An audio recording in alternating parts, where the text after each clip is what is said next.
Success मंत्रा, V shape future.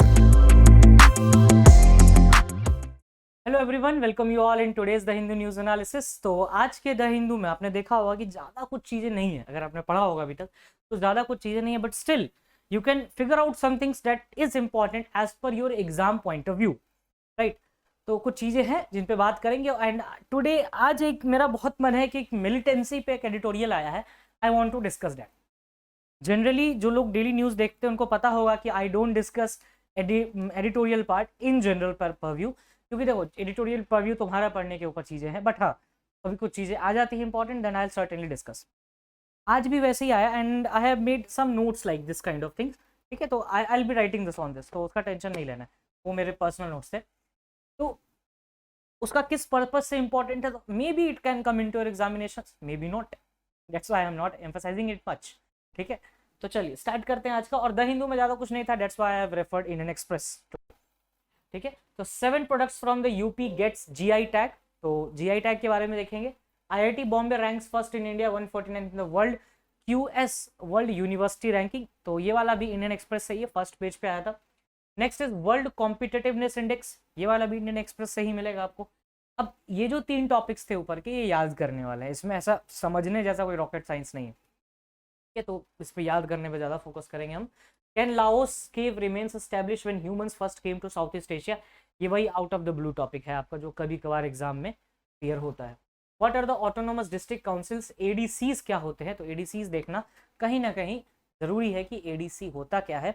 और अभी recently Modi ji Madhya Pradesh में बोल के भी आए हैं यूसीसी के बारे में, आफ्टर द यूएई, राइट। तो इजिप्ट के बाद ये भी आए, तो इसका थोड़ा बहुत देखने का ज़रूरत है कि पूरा व्यू पर व्यू क्या है, नहीं है, कैसे क्या काम कर, उन सब के बारे में भी देखेंगे। ये एक चीज़ देखना कि मोदी जी जब बीजेपी वर्कर्स का मीटिंग ले रहे थे तो उन्होंने 2 बातों को एम्फोसाइज किया। एक था डिजीज़ के ऊपर, दैट वाज द, आपको अगर आप लो सिकल सी एनीमिया के ऊपर उन्होंने किया 2047 का target. Second what he talked about the UCC, right, uniform civil code क्या होना चाहिए, मुस्लिम्स शुड सपोर्ट दिस। तो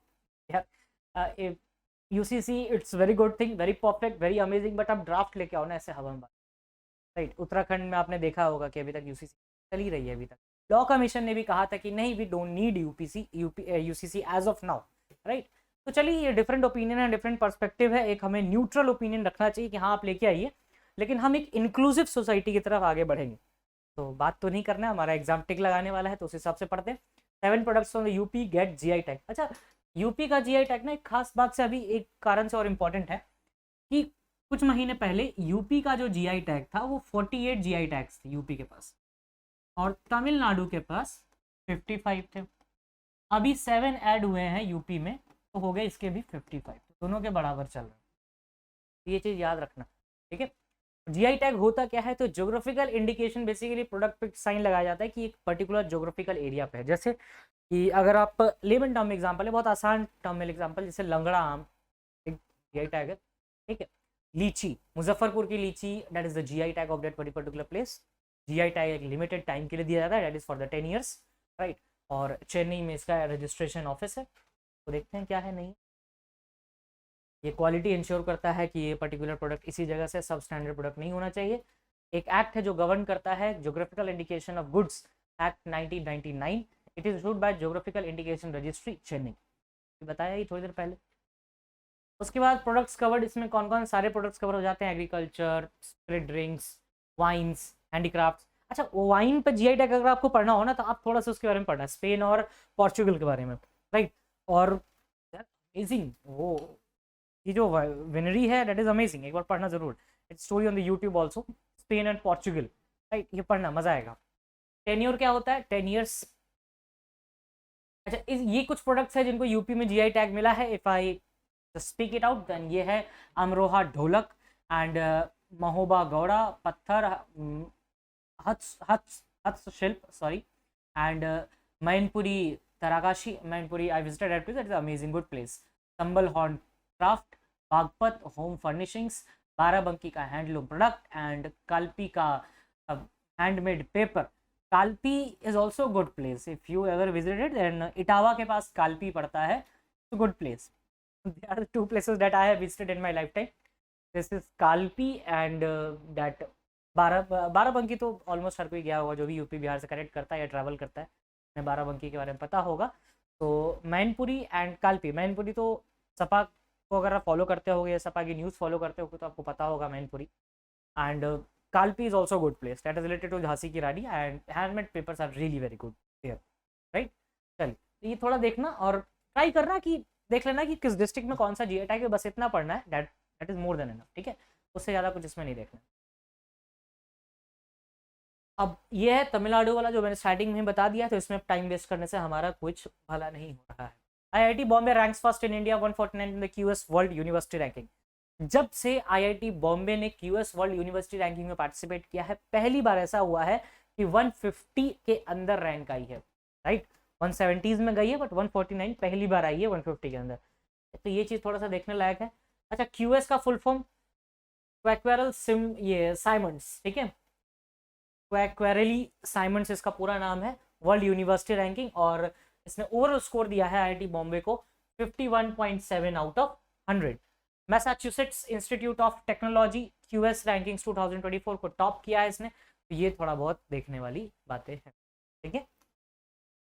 इसमें एक चीज इंपॉर्टेंट है कि कौन से पैरामीटर्स पे ये चीज होता है, तो first is academic reputation, employer reputation, faculty student ratio, citations for faculty and international faculty ratio, international students ratio. तो इसमें आपको एक दिख रहा होगा, अगर आप यूनिवर्सिटी रैंकिंग में इंप्रूव करना चाहते हैं तो आपको ये इंटरनेशनल वाला पार्ट पे भी ध्यान देना होगा, because 5% is a number, right. Academic reputation तो आप खुद के अंदर बना सकते हो एम्प्लॉय, लेकिन इंटरनेशनल रेपुटेशन के लिए आपको कंट्री से कोलैबोरेशन करना होगा। ये इंटरनेशनल रेपुटेशन के लिए कमिटी भी थी, उसके लिए हम बात करेंगे। इंस्टीट्यूशंस ऑफ एमिनेंस 2017 में ये स्कीम स्टार्ट हुई, वर्ल्ड क्लास इंस्टीट्यूशंस की गवर्नमेंट ऑफ इंडिया ने लॉन्च किया कि हम वर्ल्ड क्लास इंस्टीट्यूशन बनाएंगे 2017 में, इंस्टीट्यूशन ऑफ एमिनेंस, ठीक है। ऑब्जेक्ट था कि 10 ऐसे इंस्टीट्यूशंस, चुनिंदा इंस्टीट्यूशन को लेकर हम प्रमोट करेंगे पहले, ठीक है। पब्लिक इंस्टीट्यूशंस को रिसीव किया जाएगा 1000 करोड़ 5 साल के लिए। 5 साल में इनको कहा जाएगा कि आप इंस्टीट्यूशंस ऑफ एमिनेंस की कैटेगरी में आइए, और रिजल्ट दिख रहा है, right. No financial support for the private institutions but they act significant freedom from government regulations and international autonomy. Institutional autonomy खुद का करते थे जो प्राइवेट इंस्टीट्यूशंस है। University grant commission formed an empowered expert committee, जो कि task देता था, इवेल्युएट करता था इंस्टीट्यूशंस को on the grounds of 20 institutions of eminence को, जिसमें 10 पब्लिक और 10 प्राइवेट इंस्टीट्यूशन। तो प्राइमा फेस आपको क्या याद रखना है कि ये इंस्टीट्यूशन ऑफ एमिनेंस वाला कार्यक्रम कब स्टार्ट हुआ था, तो 2017। कितने पैसे दिए गए, 1000 करोड़, ठीक है, और पहले यूनिवर्सिटीज को। यूनिवर्सिटी ग्रांट कमीशन 20 इंस्टीट्यूशंस को टारगेट करता था, 10 पब्लिक 10 प्राइवेट, केवल पब्लिक को मिलेगा, प्राइवेट को ग्रांट्स नहीं मिलते थे। मोर ओवर इसमें आप एक चीज और ऐड कर सकते हो, जहां पर भी आपने एनआईआरएफ की रैंकिंग लिखी होगी, एनआईआरएफ, उस एनआईआरएफ रैंकिंग के साथ ही इसको भी लिखना है ना, ताकि जितने भी यूनिवर्सिटी की बातें हैं वो सब एक जगह आ जाए। नेक्स्ट अगर देखेंगे, nominations have been based on the Gopal Swami experts committee recommendation. जो नॉमिनेशंस दिए गए इसमें गोपाल स्वामी की कमिटी थी जिसने ही इस पर रिकमेंडेशन। तो आपको अगर आएगा इंस्टीट्यूशन ऑफ एमिनेंस से रिलेटेड कमिटी कौन सी है, गोपाल स्वामी एक्सपर्ट कमिटी। आसान था, बट हाँ आ सकता है, it is a very good link, even I found it decent, कि कहीं इसने रिपोर्ट नहीं किया होगा। अगर आपने कहीं से भी न्यूज़ फॉलो कर रहे हो, कहीं बहुत कम ऐसे लोग होंगे जिन्होंने इंस्टीट्यूशन ऑफ एमिनेंस वाला एस्पेक्ट भी डाला होगा इस पर्टिकुलर चीज, और आ सकता है। सिग्निफिकेंस क्या है, they can admit foreign student 30% of total seat. अगर मान लो किसी यूनिवर्सिटी में 100 सीट है तो वो 30 फॉरेन स्टूडेंट्स को ले सकते हैं अपने अंदर, लेते भी हैं, ठीक है। They can recruit foreign faculties 25% of faculty strength. अगर मान लो किसी यूनिवर्सिटी में 50 फैकल्टी है तो 1/4 ऑफ फैकल्टी आप रख सकते हैं जो कि बाहर से होंगे। They can offer online courses for up to 20% of their programmes. आप भी अगर किसी यूनिवर्सिटी में जाएंगे या पढ़ेंगे, इवन लॉ यूनिवर्सिटीज भी देखेंगे, तो आपकी कॉलेज ऑनलाइन कोर्सेज चलाती है, पीजीडीएम कोर्सेज होते हैं, डिप्लोमा कोर्सेज होते हैं, फिर सर्टिफिकेट कोर्सेज होते हैं। क्या ये online courses, online courses related government का एक पोर्टल है जिसका मैं आपको रिकमेंड करूंगा कि एक बार पढ़ना, ऑनलाइन कोर्सेज से रिलेटेड स्वयं। हर एक स्टूडेंट ने कभी ना कभी लाइफ में ये पोर्टल जरूर यूज किया होगा, स्वयं पोर्टल। इससे रिलेटेड आप गवर्नमेंट के पोर्टल्स भी पढ़ सकते हो, इसका मतलब, ठीक है। अगर चीज़ों को देखने लगो तो वो बहुत ज़्यादा आगे बढ़ सकता है। चलिए वर्ल्ड कॉम्पिटिटिवनेस इंडेक्स ये 2022 और 21 का है, इस पे तो नहीं जाना है हमें। Recently international institute of management development IIMD ने ये कॉम्पिटिटिवनेस इंडेक्स निकाला। ये पब्लिश हुआ 1989 में। It is a comprehensive annual report होता है जो कि वर्ल्ड वाइड रेफरेंस प्रोवाइड करता है, ये एनालाइज करता है रैंक्स को कि भाई किस यूनिवर्सिटी की कितनी रैंक होगी, वैल्यूएबल क्रिएशन क्या है, और इस बेसिस पे बहुत सारी बिजनेस एफिशिएंसी, इंफ्रा कैसा है, उस हिसाब से चलता है। NIRF के साथ भी इसको लिख लेना, वो एक साथ ही आ जाएगा। की points of the index are Denmark, Ireland, Switzerland वो टॉप में आए हैं। India all 3 ranks to finish the 40th but is still in a better position. ठीक है, 2019-21 में इंडिया का रैंकिंग था 43rd ईयर्स इन अ रो, अब थोड़ा इंप्रूव हुआ है, 30 पे पहुंचा है, तो आगे भी आशा करते हैं कि अच्छा हो जाएगा। Right now this is something interesting, can Laos cave remains established when humans first Kemps out. ये थोड़ा सा चल रहा है कि भाई ह्यूमंस पहली बार आए होंगे यहाँ पे, तो इस केव का नाम याद रखना ताम्पालिंग, इज इन लाओस, ठीक है, south east Asia, Laos. Tam Pa Ling रफली 56,000 साल पुराना है, ठीक है। It is also confirm that reflecting rapid dump of sediments, the site contains sediments accumulated steadily over 86,000 year से यहाँ सेडिमेंट्स आ रहे हैं। Age of the lowest fossil fragmented leg bone found 7 meters deep, और वो 68,000 साल पुराना तक बताया जा रहा है। रिसर्चर्स ने फाउंड किया है टूथ सोम, ईयर्स 150,000 ईयर्स अगो है। और डेनिसोवन, डेनिसोवन क्या है ये आगे देखेंगे, डेनिसोवन भी बड़ा इंटरेस्टिंग पार्ट है इसका। की फैक्ट्स बात करें ताम्पालिंग की केव की, तो ये नॉर्दर्न लाओस में है, लाओस के भी नॉर्थ पार्ट में। Stratigraphy of the site indicates formation of periodic slope, periodic slopes बने थे। डेनिसोवंस की ये सर्बिया एंड तिब्बत में पाए जाते हैं इनके remains. And first identified separate species 2010 में मिला था Denisovan caves Serbia. Now autonomous district council, ये फोटो जिसने भी लगाया है बहुत अच्छा फोटो लगाया है, विल सजेस्ट कि एक बार देखना, ठीक है। I didn't add this photo.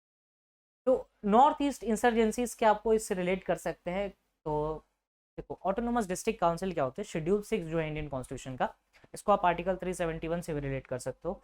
Schedule 6 जो है वो इंडियन कॉन्स्टिट्यूशन का, वो ये बोलता है कि कुछ स्टेट्स हैं जिनको हम ADCs का स्टेटस देंगे, ठीक है। अब अभी क्या हुआ है, खासी हिल्स पे ऑटोनोमस डिस्ट्रिक्ट काउंसिल, उन्होंने अपने कुछ स्टेप्स लिए हैं, भाई मेथी कुकी का जो चल रहा है, तो ये लग रहा है। तो जो 6 शेड्यूल है उसमें तेमामी स्टेट्स है। नाउ व्हाट इज दिस तेमामी? तेमामी इज त्रिपुरा, मिजोरम, मेघालय एंड असम, 4 ऐसे हैं जहां पे ऑटोनोमस डिस्ट्रिक्ट। साथ में मेरा एक रिकमेंडेशन रहेगा कि आप ILP के बारे में पढ़ना थोड़ा, इनर लाइन परमिट, ठीक है, इनर लाइन परमिट ILP। और जिसको नहीं पता हो तो प्लीज कमेंट सेक्शन में भी बताना कि इनर लाइन परमिट नहीं पता, भाई बता दो, नहीं समझ में आया टॉपिक। 6 शेड्यूल्स में बताया गया है ट्राइबल, असम में 3 है डिस्ट्रिक्ट काउंसिल्स, मेघालय में 3, त्रिपुरा में 1 और मिजोरम में 3। तो ये चीज देखना है आपको। नेक्स्ट देखेंगे, हर एक 20 डिस्ट्रिक्ट ट्राइबल एरियाज में एक ऑटोनोमस काउंसिल होता है। ADCs के 30 मेंबर्स हो सकते हैं, जिसमें से 26 इलेक्टेड आते हैं, 4 नॉमिनेटेड होते हैं बाय गवर्नर। 5 साल का इनका टेन्योर रहता है। फंक्शंस क्या होते हैं इनके, ये देख लो, लॉ ऑफ लैंड बनाना, management of forest, appointment of traditional chiefs, ये सब है, नॉन ट्राइबल्स का मैनेजमेंट, ये सब देखना इनका काम होता है। रेवेन्यू सोर्स क्या है इनका, तो 6 schedules taxes on professional trades, calling, employment, animals, vehicles, boats and so and so forth, ये इनका रेवेन्यू है। Now what not to be missed में आपको पहला टॉपिक है tracing the arc of American exceptionalism for India, ये जो US India deal हुआ है उसके ऊपर है। Pay heed to the resurgence in the militancy in the Rajouri Poonch, इस पे मुझे डिस्कस करना है थोड़ा सा। देखो इसमें बात किया है रजौरी पुंछ,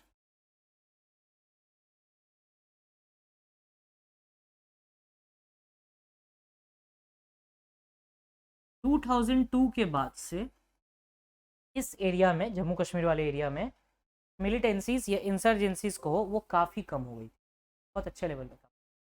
इंसर्जेंसी कभी भी आपको कम करना है या मिलिटेंसी कम करना है, इसका सबसे पहला रूल होता है लोकल पॉपुलेशन का सपोर्ट। अगर आपको लोकल सपोर्ट नहीं है तो आप कितने भी 30 मार खाने आप नहीं कर सकते, आपको लोकल सपोर्ट होना बहुत जरूरी। तो यहाँ पर एक ट्राइबल कम्युनिटी रहती थी, मतलब अभी भी है, जिनका एफिलिएशन इंडियन आर्मी के साथ बहुत ज़्यादा भी रहा है, that are the Gujjars and बकरवाल्स।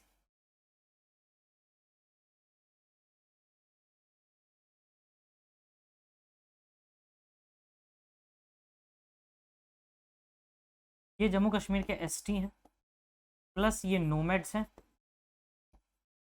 ठीक है। तो गुजर बकरवाल्स जो थे, मतलब ये काफ़ी एफिलिएशन रखते थे निनामी के साथ। धीरे धीरे इनका एफिलिएशन कम होते जा रहा है और इनकी मदद से इन्होंने बहुत सारे ऑपरेशंस भी किए।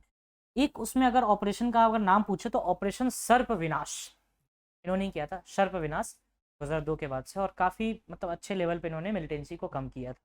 सर्प विनाश ऑपरेशन का नाम।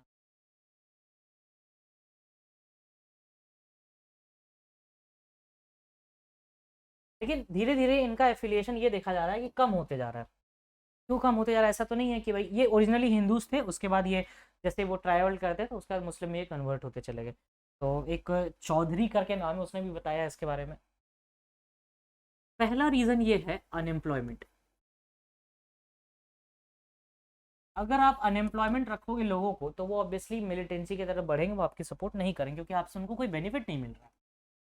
सेकेंड इज, इनके लिए नेशनलिज्म ऊपर रहता है, tribal culture is more important than religion.